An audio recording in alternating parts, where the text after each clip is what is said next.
dia, boa tarde, boa noite, pessoal. Estamos nós aqui novamente com o Papo Nobre, graças a Deus, com a permissão dele, começando mais uma brincadeira com o ilustre amigo, né? Que nos dá uma nobreza, um futebolista que encerrou a carreira já faz algum tempo, mas a gente não tem visto ele por aqui pela cidade. Tem a origem bonita, família boa, gente de origem nobre, gente que valoriza os valores da casa, da família e nos honra muito tê-los como amigo, tá? Hoje com a gente aqui, ó, Hugo Henrique, jogador de futebol, aposentado, vai falar um pouquinho da história dele, a gente vai discutir um pouco sobre como ele chegou até aqui nesse momento e o que é que a gente pode fazer para recuperar o esporte em nossa cidade, se ele tem alguma coisa para dizer, ele que esteve em Portugal por tantos anos. Hugo, obrigado pela tua presença, valeu pelo teu sim. Valeu, Chico. Um prazer estar revendo você, estar na minha cidade. Aproveitei também para rever meus pais, né? O pessoal da família. E é sempre um prazer, né? Estar batendo um papo e ser convidado aí pelo Papo Nobre para a gente falar um pouco da nossa história e do que se pode fazer para valorizar mais ainda o esporte aqui na nossa cidade. Cara, eu quero começar homenageando algumas coisas, né? Principalmente a sua casa, né? A sua família, seu pai, sua mãe, seus irmãos, que foi quem achou a gente na... Eu acho que foi Fernanda, não foi que deu uma olhadinha e fez, pô, tá aqui Braulio ali, tá com a gente aqui Braulio também. E, cara, eu queria ver assim, tua origem é sempre Cabo. Eu lembro de você no ADEC, eu não joguei os torneios que você jogou, porque na época... foi um favor que eu fiz ao futebol do Cabo e não me apresentar para tanta gente. Mas aí tem muitas figuras ao teu redor ali que merecem ser homenageadas hoje. Eu me lembro muito fortemente aqui. Um já foi, outro ainda está conosco, mas não está tão presente mais no futebol cabense, até porque houve uma como é que eu posso dizer? Houve uma murchadinha, né? Houve uma murchada na valorização. O Cabo que é tão apaixonado por futebol hoje tem um pouquinho menos de apoio externo para que as pessoas possam voltar a demonstrar essa paixão. Eu vou perguntar aqui para que você fale um pouco. Zezé, né? Deus o tenha, mas foi um grande baluarte na tua carreira. De muita gente até aqui do Cabo, ele tentou, ajudou a chegar ao Santa Cruz principalmente. Eu me lembro que ele arrastou Alexandre Dragão, Valério, nosso amigo, para o Santa Cruz umas 3 ou 4 vezes, mas o Alexandre não tinha muita disciplina esportiva para estar se profissionalizando, embora tivesse talento. Mas ele é um cara que merece ser homenageado no futebol do Cabo, por tudo que ele fez, pela valorização que ele deu ao futebol bonito, mesmo nas limitações do amadorismo. E eu quero também aqui homenagear o nosso amigo Albi, né, que teve ali ao lado dele sempre. Albi nasceu para ser técnico e auxiliar técnico, né? Ele ia para campo para ensinar como não se deve fazer. Eu acho que ele é tipo eu. Mas aí a gente está vivendo esses dias aí. Como é que tu se lembra dessas pessoas? Pode falar também um pouco do teu pai, que chegou a ser árbitro da federação. Vai lá então. Vamos lá falar primeiro como você falou bem aí, do nosso querido saudoso Zezé, né? Everaldo Salles, popularmente conhecido como Zezé. Um baluarte do futebol cabense, né? Um cara totalmente abnegado e que só procurou fazer o bem para o futebol e trabalhar para que aqueles jovens chegassem a algum canto, que no meu caso também eu agradeço primeiramente a Deus, né? Lógico, mas também através de Zezé, que foi através do ADEC, né? Que a gente conseguiu galgar algum caminho no futebol. Zezé tem uma história lindíssima aqui no Cabo, né? E quando o ADEC chega na nossa cidade, que foi formado na minha casa, né? O meu irmão está aqui comigo, Braulio, através de Hugo, Braulio, Albi, Almir, Júnior Negão, uma galera boa que sempre batia aquela bolinha, aquela peladinha, e alguns, como eu, Braulio e Júnior Negão, estudávamos no Maria Tereza. Albi estudava no Atual, naquela altura, e vamos montar uma equipe. Então, vamos saber como vai ser o distintivo da camisa, aquela coisa de adolescente, né? A gente com 14 anos e toda aquela euforia. Então a gente tinha reuniões, eu lembro, uma vez por semana, naquela escola na Washington Luiz, de datilografia. E aí começou a se formar o ADEC, né? E por que o nome ADEC? Né? Associação Desportiva dos Estudantes Cabenses. Então, assim, todo mundo ali era adolescente, estudava e queria contribuir em alguma coisa com o futebol. E aí foi formado o ADEC. Depois foram chegando outros colegas nossos, né? Como o Jorge, Roberto Jorge, o Sávio, o Clérison, né? Mas o ADEC mesmo ele foi formado na minha residência. Tá? Então, assim, a gente precisava de um técnico e naquele ano de 1900, se eu não me engano, a gente fundou o ADEC em 89, tá? E 90 tivemos aquela primeira competição infanto-juvenil aqui no Cabo, que só podia até 90, até 15 anos. E Albi jogava bola com a gente, ali no clube de campo, aquela coisa toda, então ele não podia mais estar entre a turma dos 15 anos, que ele já tinha 17. Né? Eu acho que você também, que eu acho que não jogou também por causa disso. Deve ser, provavelmente. Por causa de 1 ano, 2 anos de idade. Então o Albi disse, não, eu vou ser o treinador. E criou aquela história do Albi treinador, e foi daí para frente, ele sempre... Eu brinco com ele, agora há pouco a gente teve junto aí no Campeonato de Marcha, ele me convidou para jogar no União, a gente foi campeão na praia, né? Depois de mais de 30 anos, né, vamos dizer assim, a gente voltou a ser campeão junto lá no campo da praia de Igaibu. E assim, Albi como você falou, é um eterno treinador, né? Ele nasceu para isso, sempre converso muito com ele e digo para ele se especializar, se qualificar, fazer cursos, porque ele leva jeito, sempre levou, mas acredito que o lado dele de professor, de outros objetivos dele, pesou e foi mais forte. Mas em relação também ao Everaldo Salles, a gente necessitava de um presidente, de um diretor, um cara mais velho que a gente. Acaba de moral. Um cara que tivesse moral e que, de certa forma, fosse um abnegado, como ele sempre foi, e que gostasse do que a gente iria fazer. Então, ele agarrou aquilo como se fosse, acho que o primeiro clube dele, e foi muito bacana mesmo, porque o Zezé ele tem uma história muito bacana no ADEC, né? O ADEC se formou em 89, o Zezé eu acho que chegou em 90, justamente naquele campeonato, e depois ele começou a ser presidente e trazer mais jogadores, e o ADEC foi crescendo, e tomou uma dimensão que a gente até achava que o ADEC poderia vir a ser um clube aqui na nossa cidade. Mas essa é a história dessas duas pessoas, uma já se foi, e que Deus o tenha, né?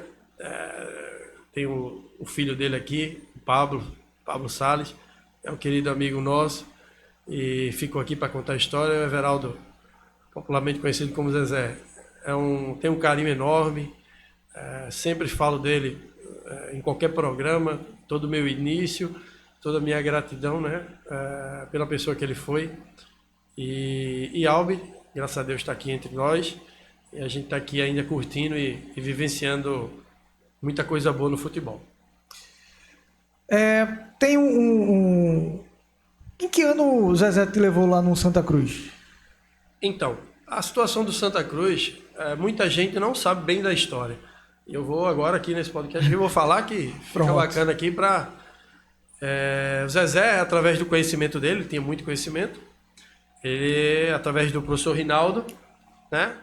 E com o professor Fernando Galvão, né? Aconteceu, primeiramente, um campeonato infanto-juvenil de clubes e da destilaria. Então, eu não era de clube ainda. Convidaram o Náutico, o Santa e o Sport e a Seleção do Cabo, que era formado pelo ADEC, pelo Dínamo, pelo Misto, esses clubes da época daquele campeonato. Então, se formou um time muito forte, a gente participou de um quadrangular e ali despertaram algum interesse, né, no Hugo Henrique. Né? Então, como o Rinaldo já era professor de Educação Física e amigo de Fernando Galvão, né, e através de Everaldo, né, do professor Zezé,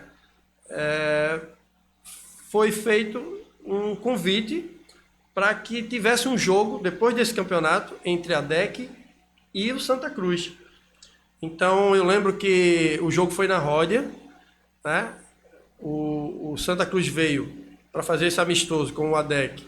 Eu só ia jogar um tempo, porque eles queriam me observar, mas eu tinha um jogo pelo Maria Tereza, jogos escolares de futsal. Então, eu só podia jogar um tempo e sair correndo para Recife para fazer a minha outra parte. Então, naquela altura, com 15 anos, 16 anos, a saúde favorável e incansável, a gente conseguia fazer isso. Então, aconteceu esse jogo no Clube da Ródia, e ao finalizar o primeiro tempo, o professor Fernando Galvão, que hoje eu considero como um amigo, pai, irmão, né? Um cara que está sempre comigo desde o meu início até hoje, conseguiu uma bolsa para mim quando eu parei de jogar, né? Quando ele já era professor da Uninassal. Então a minha ligação com o Galvão vem daí, né? Mas foi o Zezé, o Rinaldo, que me indicaram para Fernando Galvão para ele me observar. Então ele me observou, fez o convite, pediu, o jogo foi num sábado, eu lembro, na Ródia, e ele disse que eu podia me apresentar lá no Santa Cruz, levar toda a minha documentação e me apresentar com meu pai Jeremias Arante. E aí meu pai na época já era árbitro, né? Todo mundo sabe, e eu me apresentei lá, cheguei lá, já estava tudo pronto. Não precisei passar por teste, nada, fui feliz nesse lado e, graças a Deus, comecei uma história ali com 16 anos no Santa Cruz e em paralelo junto na Votorantim, né? Que mais na frente pesou porque o pessoal da Votorantim pediu para que eu decidisse e o coração bateu mais forte, futebol de campo, e foi quando eu decidi continuar no futebol de campo pelo Santa Cruz. Futebol é uma coisa interessante, é porque a gente quer falar um pouco da vida das pessoas, da origem, mas acaba o futebol abraçando muito de tudo isso. E a gente não consegue desvencilhar a conversa da vida do cara, do futebol, para outras coisas. Tu se desenvolveu dentro do futebol como profissional, tua índole familiar, teu crescimento individual, todo foi a partir daquela origem ali do futebol. 15 anos de idade tem muito pouca história para contar antes, né? Tudo segue depois. Mas foi uma história grande, porque você, quando chega no Santa Cruz aos 15 para 16 anos, você fica no Santa Cruz por até 97. Eu acho que 7 anos. 7 anos. Cheguei com 16, saí aos 23 mais ou menos. Aí tu já sai para a Europa, que é o sonho de todo jogador brasileiro hoje. Na tua época saíam muitos, principalmente fazendo aquela ponta em Portugal. Aqui muita gente achava que você de Portugal iria dar um pulo ali e dar uma esticada para um ladinho mais, coisa e tal. Pá. Mas na época era muito complicado, a concorrência era muito grande. Mas tu fizesse uma história em Portugal, tanto que tu acabou se tornando português. Né? Você é naturalizado português, tem dupla nacionalidade hoje. Uma história interessante em Portugal, assim, que você se recorde, assim, quer dizer, esquecer você não esqueceu, mas que você possa contar aqui pra gente. Cara, uma história interessante. A chegada lá. Pronto, pode ser a chegada. Eu, quando eu passei, como você falou aí, dos 16 aos 22, 23 anos no Santa Cruz, me profissionalizei, tenho um carinho grande demais pelo Santa Cruz, e todos sabem disso, mas não foi no Santa Cruz que eu saí para a Europa, né?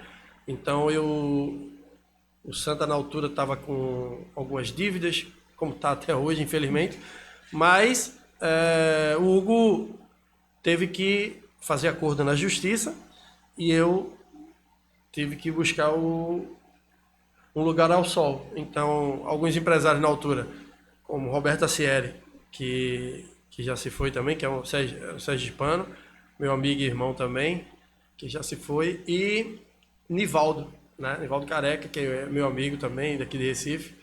E tinha duas opções, uma para sair do Santa e jogar no futebol paranaense, e de ir jogar no futebol sergipano. E aí eu conversei com a família na altura, pai, mãe, meus irmãos, na altura sempre fui muito família, né? E decidimos ir para o futebol sergipano. E aí foi quando eu fui para o futebol sergipano, e depois a gente pode falar um pouco desse meu início lá, que foi realmente fugaz, né? Foi uma coisa que impactou, né? Foram 6 meses muito, muito forte, que desencadeou a importância e o desejo de alguns clubes, tanto da Europa como daqui do Brasil, entendeu? Então, assim, foi no Sergipe que foi a minha alavancada mesmo para o futebol europeu. Mas você falou aí e fez uma pergunta para que eu falasse uma coisa engraçada. Não, ou assim, uma coisa... a pergunta, a pergunta, a desinformação do entrevistador é que funciona mal, porque eu vou jogar isso aqui fora, que essa porcaria aqui não serve para nada não, porque você não atualizou seus dados, pô. Tá certo. Mas eu vou falar uma coisa engraçada. Engraçada, não. Uma coisa até séria. Não, mas aí pode seguir. Quando eu cheguei em Portugal. Se eu não me engano, 7 de agosto de 99, eu embarco e chego em Portugal. 7 de agosto de 99. Chego em Portugal, tudinho. Antes de ir para Portugal, aqui no Brasil tinha Bahia, Portuguesa, Santos, não lembro agora mais algum outro clube, assim, mas eram uns 3 ou 4 clubes. Ponte Preta, né, que fizeram propostas a mim e ao Sergipe, na altura, mas o contrato era apenas de 6 meses, com passe estipulado, que tinha isso ainda, aquela coisa ainda de... né? Então, quando o Robério Lopes chega em Sergipe, que era o empresário português, que já é falecido também, meu amigo também, e o Robério me faz uma proposta para ir para o Freamundi, eu lembro como hoje. E aí eu disse que não, né? Freamundi era a segunda liga lá, eu tinha opções aqui. E aí de um dia para o outro, tem um jogo Sergipe-Lagartense, e aí o jogo televisionado, empresários da Europa vindo ver o futebol nordestino, alguns viram e se encantaram com o jogo que eu fiz contra o Lagartense, onde eu fiz 3 gols e dei um passe para o quarto. A gente ganhou de 4-0, foi 4-1, não lembro agora. Então eu fiz um grande jogo, saí na mídia, aquela coisa toda, e beleza. Fui vendido para o Rio Ave, que era 3 anos de contrato, mais estabilidade para mim, né, para minha família, e na altura que eu já ia ser pai, né, e o Gabriel já estava chegando, então era tudo a questão mais de estabilidade. Mas ao chegar em Portugal, eu sabia que eu ia encontrar dificuldade, né, de adaptação, aquela coisa toda, mas até porque tinha lá o André Jacaré, que a gente jogou junto com Santa Cruz, e não tinha tido uma temporada muito boa lá, né, e eu também cheguei meio receioso.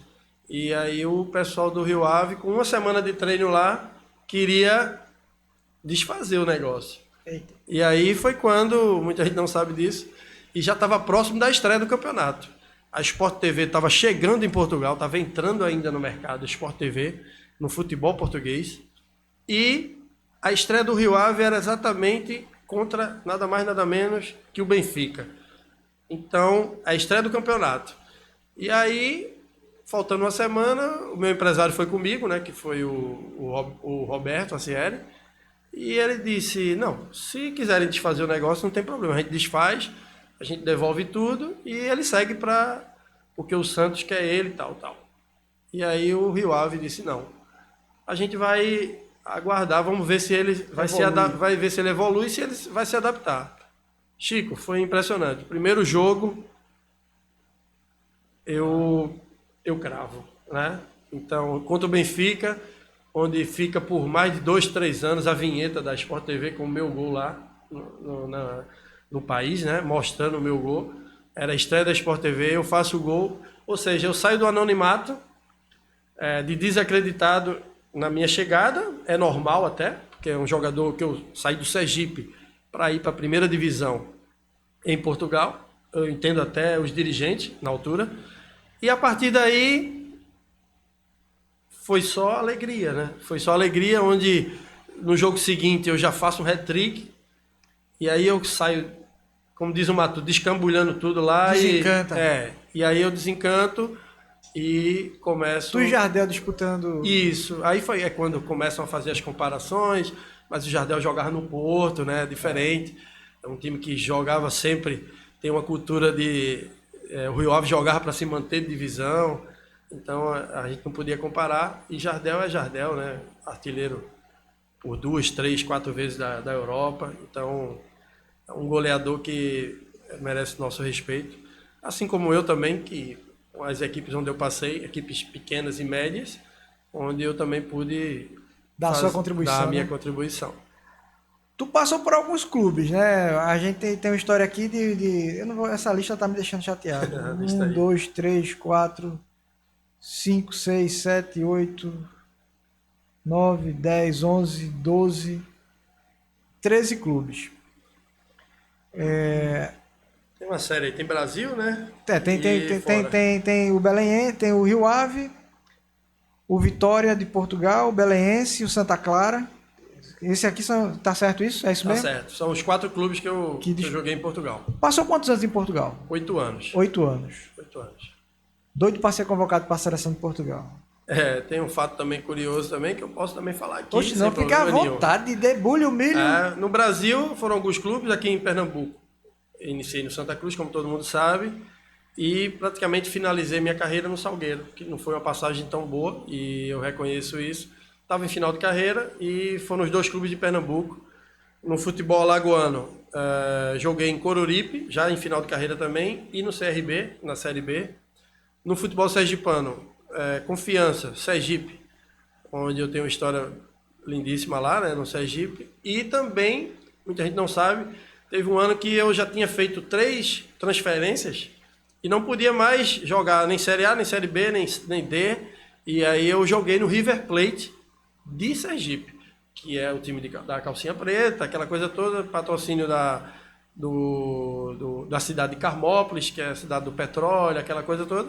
E foi quando eles fizeram uma equipe na A2 e levou a mim, Hugo, Chicão, Valdson, Eduardo, que estava no Sport, na altura, fez um timaço e a gente conseguiu acesso. E depois o River Plate fez uma belíssima história no futebol sergipano, né? E tem os clubes de Portugal, como você falou aí, e uma passagem rápida na China, né? Então essa foi a minha história. Joguei também no Chongqing da China, mas infelizmente não me adaptei, pedi para vir embora e voltei para o futebol português. Eu ia falar uma coisa aqui que é aquela história, né? Ia falar antes, mas já que pode. Quando tu falou que na pré-estreia tu não vinha treinando bem, não vinha se apresentando legal, né, nos treinamentos, mas te deram a oportunidade no jogo de estreia do Campeonato Português. Isso. Isso é o que dá. É melhor ter um leão de jogo do que um leão de treino, né? Porque eu era um leão de treino, pô. Eu acabava no treino, mas eu me acabava no jogo. Tem um treinador que é o Roberto Fernandes, né? Que ele diz, muita gente tem o ditado, né? Jogo é jogo e treino é treino, não. Para ele, eu concordo com ele, né? Lógico. Jogo é jogo e treino é treino, não. Treino é jogo e jogo é guerra. Entendeu? É por aí. É por aí. Senão, não vence, não. E lá, eu só consegui me adaptar e jogar no futebol português durante 8 anos. Foram quase 100 gols, né? Então, só em Portugal. E foram 98 gols. Ficaram faltando 2 para chegar à marca dos 100. Mas se você não treinar sério todo dia, se você não... Futebol europeu é diferente. Se eu não me adaptasse, eu iria lá bater e voltar. Isso é uma verdade. A gente tem uma constatação um pouco... Depois desse mercado de empresários pegando os fetos lá no berçário e criando para virar jogador, a gente não vê mais acontecer isso que aconteceu quando o Santa Cruz promoveu um jogo para observar jogadores de outra cidade. Era comum antigamente, né? Você vê os torneios e os times grandes faziam uma rota para jogos no interior para poder observar outros atletas. Hoje em dia a gente não percebe mais. As grandes instituições bancando o futebol em algum lugar para observar essas pessoas antes de se vincularem a qualquer clube para poder E aí, com essa mudança toda, a gente passa por uma situação em que a gente não vê mais atletas cabenses se promovendo ao futebol profissional. A gente já não tem mais um clube na primeira. A Cabense. Braulio, tu que é um cara informado. A Cabense está na Série A do Pernambucano? A3. Série A2. A2. A2. Desistiu um time e ela subiu sem Jogar. Sem jogar. Sem fazer os pontos. Pronto. Mas que bom, menos mal. Menos mal. E a gente tinha o Destilaria, que virou Cabense, o Ferroviário que chegou e promovia espaço para esses atletas. Mas poucas vezes eles alçavam voos assim para os clubes grandes aqui de Pernambuco, pelo menos. O último cara que eu lembro que encerrou a carreira recentemente é Alex Gaibu, que nem fez uma grande passagem pelos times de Pernambuco, né? Ele chegou a jogar na Cabense ainda, mas fez uma história muito bonita na Paraíba, né? No Botafogo chegou a ser a oitava de final de Copa do Brasil, coisa e tal. Era os momentos que a gente conhecia um pouco mais ele, porque todo mundo queria ver o jogo e tinha um Cabense jogando. Isso. A gente assistia por conta dele. Depois que ele encerrou a carreira, eu não me recordo de outro. Eu não sou a pessoa mais bem informada do mundo. Podem me corrigir aí. Mas eu não sei de outros cabenses ou atletas da nossa região que estejam participando de Náutico, esporte, coisa tal. Tem. É Renan, o filho de Ricardo da Artilharia, né? Renan. Renan. Não, é Túlio. Túlio que chegou a ir para o Internacional, teve no Náutico e tal. Túlio teve uma passagem pelo Retrô, né? Recentemente, mas não logrou sucesso naquele momento lá, as exigências são diferentes. Mas não tem mais ninguém daqui do Cabo que eu me recorde, né? Abraço para Ricardo Viana, Túlio, família, todo mundo. E a gente não tem visto mais, pô. Tu estás fazendo o que hoje, depois de... Então, Chico, depois que eu parei de jogar, né, eu tive próximo de parar, eu tinha me programado, né? Alguns jogadores não se programam para parar. Tá? E a minha parada veio um pouco, vou dizer, precoce, entre 2 a 3 anos, porque infelizmente eu tive um problema de saúde e tive que cuidar. E quando eu estava pronto para retornar, eu já tinha passado um ano, já estava um ano parado. Depois dos 37, você passar um ano parado já não é a mesma coisa. E aí foi quando eu recebi o convite, como eu falei, do Fernando Galvão, mais uma vez, quando ele era treinador da Uninasal, para ser atleta e estudar, ser atleta bolsista. Então foi quando eu aceitei. E aí eu fiz educação física, né? Fiz educação física, logo em seguida fiz uma pós-graduação, eu iria engajar diretamente no mestrado, mas estava um pouco cansado e não fiz o mestrado, mas sou especialista em treino, né? E fiz alguns cursos na área, né? Na área da educação física, não só na área de futebol, mas em tudo que é voltado para a área de educação física, para me qualificar. E depois comecei a dar aula, recebi o convite da própria Uninasal para ser professor da academia e escola de lá. Fui professor durante, acho que 1 ano a 2 anos da Uninasal. Estava com um pezinho para ser professor, mas não estava com aquela vontade de fazer um mestrado. Então, hoje em dia, para você dar aula é muito difícil só com especialização, só com pós-graduação para dar aula é muito difícil, você tem que ter um mestrado hoje. E aí eu comecei a voltar um pouco no tempo, porque inicialmente eu não queria trabalhar mais com futebol, isso é uma verdade. Eu tinha me programado para estudar e cuidar da saúde das pessoas, né? Sou personal, então através de pessoas novas, idosas, jovens, e eu tinha me preparado para isso, sendo que tive, no meio do percurso, veio a pandemia e a gente teve que se readequar.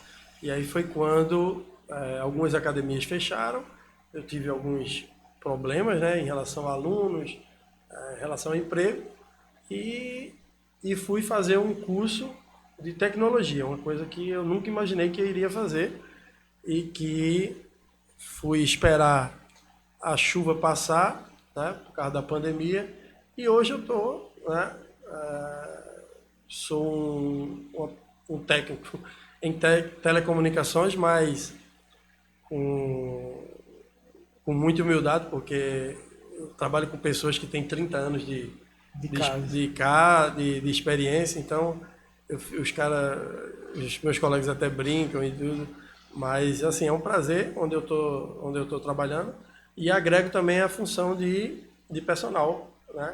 Sempre quando eu posso, né? E agora, mais do que nunca, fazendo os cursos da CBF, finalizei o curso da CBF e sempre me qualificando para quando aparecer uma oportunidade a gente tentar ver se volta ao futebol.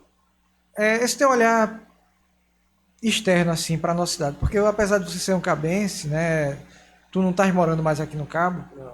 como é que as notícias da cidade chegam para tu? Como é que chegava, assim, agora vamos fazer a que eu mentalizei em fazer.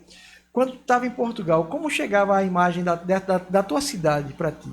Como chegava? Né? Eu sei que tem a família que reportava, mas Caramba, existe alguma coisa assim do Brasil? Como é que o pessoal enxergava o Brasil, a tua cidade, Pernambuco, Não, Nordeste? eu ficava muito preocupado, né, por causa principalmente da violência, daquela questão de que estava uma onda de sequestro relâmpago, né? Eu ficava com muito medo, que a gente via muito nos telejornais lá de Portugal.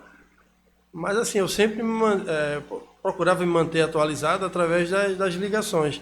Não é como hoje. Hoje a gente tem o WhatsApp, tem chamada de vídeo. Se fosse hoje era uma maravilha. Mas antigamente eu tinha que comprar um cartão. Eu lembro, um cartão era caríssimo e colocava quando eu ainda não tinha telefone na minha residência lá em Portugal, eu tinha que ir para um orelhão, colocar o cartão. Rapaz, cartão não lembro o valor mais ou menos, mas se desse 5 minutos era muito para conversar com todo mundo. Eu tinha que falar um pouco com o Jeremias, que para saber como é que foi a rodada, aquela coisa toda, ele queria saber de tudo, falar um pouco da minha mãe, pedir a benção, falar com Fernanda, com Braulio, pronto. Acabou o cartão, era muito difícil e assim, a gente não tinha muita informação. E quando a gente chegava aqui, ficava pisando em ovo por conta da violência, né? Que com o passar do tempo, ela foi piorando. Você se adapta àquela situação de lá, né? Que o pessoal... E muita gente diz, o que é que tu veio fazer aqui? Aí surgiu a oportunidade de voltar e eu não pensei duas vezes. Mas assim, hoje, essa cabeça que eu tenho hoje, eu ponderava, né? Na altura eu tinha contrato ainda, rescindi meu contrato lá para voltar para o Brasil. A gente já conhece muita gente que está lá, né? Você aqui, um profissional antigo do Santa Cruz que foi para Portugal e nunca mais voltou, foi Dalécio, que é irmão de Lucão, de Mussu, daquele pessoal. Sim. Tem Serjão, filho de seu Cício, cara queimado na artilharia, que foi para a Bélgica e não voltou mais, né? Teve Zaya, que vocês conheceram, Zaya que cuidava ali do campo, Zaya chegou aí para a Espanha, mas voltou. Mas muita gente se formou lá. Na família eu tenho a minha cunhada, o esposo, os 2 filhos que foram embora para Portugal agora recentemente. Não faz 6 meses, ele já está trabalhando lá e lá também. E é a questão da adaptação. A gente está acostumado com o ritmo de coisa aqui. Aí para falar uma coisa engraçada, essa semana eles ligaram e pé da vida porque chamaram eles para um pagode, para um samba lá em Portugal, né? Quando chegou lá, tinha um samba lá, o negócio rolando, bolso, todo mundo querendo essa coisa. Aí quando foi procurar o tira-gosto para enriquecer a mesa, era pipoca o tira-gosto. E meu irmão, começa por aí, tá aí o nicho para tu dar entrada aí nesse negócio, segue por aí que de repente dá certo. Aí a gente vê as coisas que... Eu estimulo muito minhas filhas a não se prenderem a essa nossa região. É muito agradável porque é aquilo que a gente conhece como referência. A gente está adaptado a essa violência que a gente acha que acaba normalizando. Não é normal, é importante que a gente entenda que isso não é normal. É necessário trabalhar as novas gerações para que a gente possa colaborar com os mais humildes, para que a gente possa ter pessoas com melhores referências lá na frente. Porque enquanto tudo for tratado como normal, lá na frente, a normal vai ser sedecente. Porque hoje a gente vê uma condição de corrupção em tudo. Ninguém vira corrupto porque virou político, não, minha gente. Essas pessoas, esses elementos que entram lá e fazem o mal, eles já eram antes. eles só colocaram em prática em grande escala. verdade. Porque você, quando tem pouco, vive no pouco e nas pequenas coisas, você não consegue fazer grandes coisas. Você faz quando está no pedestal mais acima. Então, a gente precisa se preocupar com isso. Tu é esportista, tu fosse um atleta profissional eu vou dizer assim, de alto nível, porque foi profissional em outro país, foi profissional de times grandes aqui no Brasil. Como é que o esporte, tua visão de esportista, professor hoje, como é que a gente pode enxergar como colaborar com essas novas gerações para despertar para outro tipo de referência que não as questões dessa violência que a gente vive aí, de todos os tipos? Bem, eu acredito que o esporte ele traz justamente, né, os jovens para que a gente consiga ter uma sociedade muito melhor. Não só através do esporte, mas como também a educação. Eu acho que são primordiais, né? Esses dois nichos aí devem andar aliados para que a gente possa ter pessoas de bem, né, na nossa sociedade. Nos melhores postos, né? Tomara a Deus que sim. Eu acho que o Braulio queria dizer alguma coisa. Diz aí, homem. Sobre essa pergunta que tu fez aí do esporte, hoje, antigamente não existia, mas hoje temos várias escolas modelos com ginásio. Braulio para que a audiência possa entender, hoje a gente tem vários espaços de prática esportiva em nossa cidade, onde o esporte onde a atividade poderia chegar com mais facilidade e com mais qualificação para as pessoas que mais precisam. Mas a gente tem o espaço, mas não tem a ação efetiva desde sempre, né? Não é uma coisa nova que a gente percebe. Eu digo muito aos amigos que obrigado, Braulio, pela participação, mas aos amigos que quando o cabo era mais pobre e mais longe de Recife, quando era mais difícil estar na capital, a gente era mais unido para fazer as coisas boas. Os nossos torneios, nossos campeonatos, espaço ruim, quadra ruim, dificuldade para tudo, sem patrocínio público, todo mundo se unia, era rifa, era bingo, eram as brincadeiras que fazia para arrecadar dinheiro para comprar um padrão. Você sabe disso bem, na formação do ADEC não veio com apoio público. O Destilaria, quando a gente brincava lá, não tinha apoio público, né? Tinha um clube que ajudava, mas era muito esforço de uns e outros. E esse ímpeto das pessoas de fazerem as coisas foi minimizando. Todo mundo que cria um destaquezinho é cooptado, é uma coisa. As comunidades perderam as referências de como fazer as coisas com independência. E aí viraram reféns dessa ideia de que só se acontecer assim, só se fulano vier, só se o prefeito der, só se o governo estiver atuando é que a gente pode fazer as coisas. Aí não, a iniciativa é popular, é das pessoas. Né? Campeonato de rua, né? Tem campeonato de rua, a gente tinha um padrão, ia jogar contra o time da Rua 10. Era. Né? Assim, eu acho que vocês também viveram isso. Sim, sim. Né? E infelizmente hoje a nossa juventude está encarcerada dentro de casa e sem poder fazer as coisas. Eu tenho um filho que não consegue sair para... Minha esposa não consegue ficar à vontade deixando ele andar de bicicleta na rua. Vai fazer 10 anos. Com 10 anos a gente estava rodeando o bairro todinho. Justamente a tecnologia veio, mas também atrapalhou um bocado, né? As coisas, né? A evolução dessas crianças. Evoluíram mentalmente em outras situações, mas perderam as habilidades motoras finas, as grossas, né? O andar de bicicleta, o pular, o saltar, né? Tudo isso a gente foi perdendo, né? Com o tempo, as crianças. Existe muito aquela coisa sistematizada hoje. Eu falo mais agora do futebol e até mesmo dos esportes, como vôlei e basquete. Já querem pegar uma criança com 12 anos e profissionalizar. Então isso é muito preocupante, né? Até porque quando a gente entra na faculdade e estuda tudo isso, tem um estudioso que tem vários livros, várias citações, que é segundo o Greco, né? Eu acho que muitos de vocês talvez já ouviram falar, né? Tem as idades para que a gente possa complementar, né? Não está dando um salto maior do que o que a gente pode, né? O próprio exemplo disso foi o Messi, lá no Barcelona, onde ele foi participou de todas as categorias até chegar à categoria dele. Ele não ultrapassou etapas. Então, assim, é muito complicado tudo isso que você falou aí, né? Mas que o mundo ficou globalizado realmente e começou uma evolução, às vezes até desordenada. A gente tem um tempo com certo limite aqui, mas eu vou abrir um espaço, não, eu vou pedir a você, né? Eu acho que você tem tem aí nas suas anotações, né, que você trouxe para cá, eu tenho certeza que você anotou muita coisa.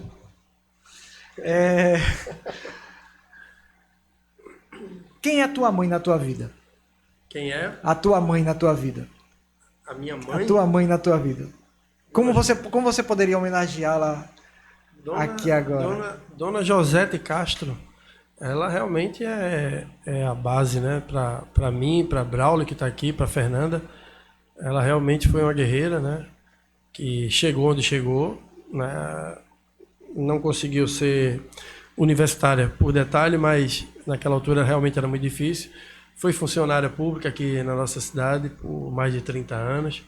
E eu e meus irmãos tenho certeza que a gente deve toda a gratidão, primeiramente a ela, a Deus, e depois a ela e a meu pai, né? Principalmente a ela, por ter conseguido segurar a nós, dado uma boa educação, colocar tanto eu como Braulio e Fernanda em boas escolas na altura particulares, a gente via que era muito esforço dela, e vai toda a minha gratidão para minha mãe. Teu pai, juiz de futebol, apaixonado por futebol, esse camarada carregou umas pedras também, né? Esse aí tem muitas virtudes, né? E eu sempre falo primeiramente Deus, mas ele é um dos responsáveis para que eu conseguisse chegar onde eu cheguei. Eu não tenho dúvida, né? E muitas vezes eu quis desistir e ele segurou a barra, me mantendo, me financiando, e em alguns momentos eu já era universitário na altura e queria parar de jogar porque não via oportunidades no Santa Cruz. O Santa não valorizava a prata da casa, e eu era mais um que estava ali e via o tempo passando e achar que não ia dar, né? Mas ele não, ele foi guerreiro, acreditou. Ele sempre fala que desde 7, 8 anos, quando me viu jogar, ele acreditava que poderia ser jogador. E ele me apoiou em tudo, como apoiou também Braulio, né? Mas Braulio teve um problema, né, de coração e não teve como progredir na carreira futebolística, né? Como também Fernanda, mas meu pai, toda a gratidão também em relação a todo o apoio, porque realmente é um guerreiro e um cara que eu devo tudo isso que eu fui e sou ainda hoje, né, no futebol, por conta de toda a abnegação e toda a persistência, né, dele. Fernandinha, tu tem como homenagear tua irmãzinha ou tu brigasse com ela esses dias? Briguei nada, eu brigava muito com o Fernando, depois ela vai ver. Ela me beliscava muito. Eu ia no trem de Ribeirão com ela. Ela magrinha, né? Eu tinha que proteger ela quando o trem chegava de Ribeirão para levar ela. Já estudava.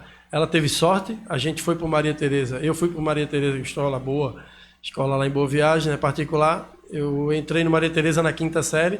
Braulio conseguiu entrar antes, né? E ela bem antes ainda. Ela foi alfabetizada lá no Maria Tereza e graças a Deus hoje ela é quem é, graças a Deus e aos estudos que ela teve. Mas Fernanda, a gente tem um carinho grande por ela. A gente brinca muito, é gata maga. E a gente hoje, eu tenho orgulho de falar que é muito difícil ter irmãos unidos como a gente é. Eu vejo muitos irmãos como você, Afra, tantos outros aí que eu conheço aqui no Cabo, colegas meus de infância, mas eu tenho orgulho de ver a união da gente. Espero que isso possa sempre estar em evidência, né? Primeiramente Deus, mas minha irmã, eu sou muito grato a ela por ela ser essa irmã mãezona, sendo mais nova, mas sempre aquela que puxa a orelha, chama na grande, né? chama na grande e é braba mesmo, mas é com gratidão que eu tenho um carinho enorme E por o arquivista, o que sabe da história Não, toda? esse aí é meu casca de bala, né? Esse aí não tem jeito. Eu, às vezes, eu queria muito, né? A gente via muito naquela época, eu lembro que na Dinamarca tinha Brian Laudrup e Michael Laudrup, os irmãos, né? Que jogavam na Dinamarca, e todo mundo dizia que os dois iam ser jogador, né? E foi. Né? Infelizmente ele teve que parar para cuidar um pouco do coração, né? E eu tive que seguir, graças a Deus. Mas Braulio é um irmão querido que realmente dispensa comentários, porque falei até que casca de bala, porque realmente o que dá para mim, dá para ele, e a gente sempre foi isso desde pequeno. Eu não lembro de meu pai falar, porque a gente vê às vezes até irmãos pequenos que brigam muito. Meu pai dizia que a gente nunca brigava. É impressionante. Então, assim, temos nossas divergências de vez em quando, de pensamentos, algumas coisas assim, mas logo em seguida um já pede perdão, diz que ama, e é assim com o Fernando, é assim com ele também, e eu tenho um carinho grande demais também por ele.